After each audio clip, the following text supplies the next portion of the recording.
Hello, আসসালামু আলাইকুম। সকালবেলায় 8:30-এর মধ্যে আমাদের এদিকে জ্বর তুফান শুরু হয়ে গেছে। আপনারা সবাই দেখেন কি সুন্দর জ্বরের ইয়াগুলা, কি ভালো লাগে।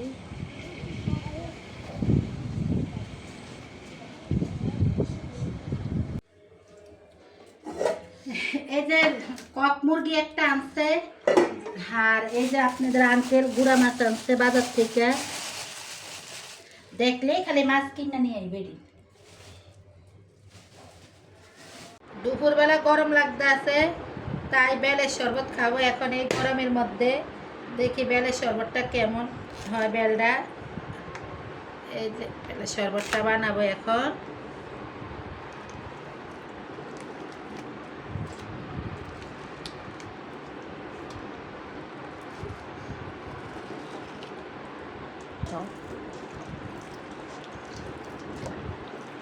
এই যে বেলগুলা পানির ভিতরে চেটকে নিতে আসি।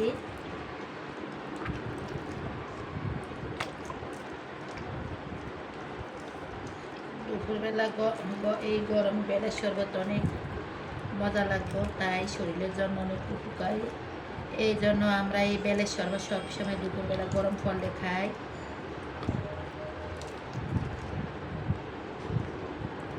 শরবতটা হয়ে গেছে, এখন আপনাদের আঙ্কেলের জন্য টেবিলের উপরে রাখছি বেলের শরবতটা।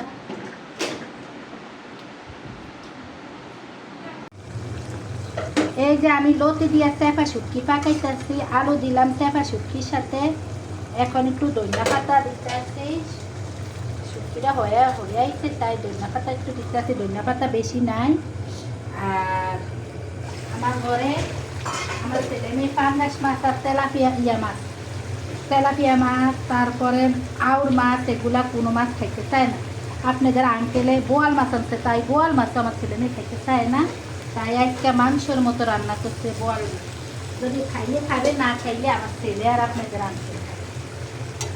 মেয়েরা খাবে না, মেয়েরা দড়িও তাকাইবে না মাছ।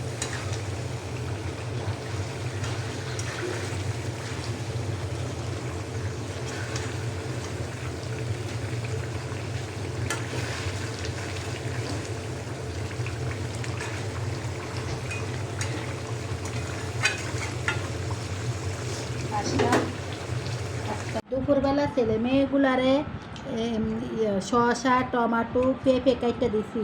প্রচণ্ড গরমে এগুলা খেতে ডাল টক খেতে মিষ্টি লাগে। সন্ধ্যার সময় আমরা সবাই ছোলা মুড়ি খাইছি। ছেলে খাইবে নুডলস, তাই ছেলেরা একটু কোরিয়ান নুডলস রান্না করে দিলাম। ছেলে সন্ধ্যার সময় কোরিয়ান নুডলস খাইয়া এই যে পড়তে বসবো।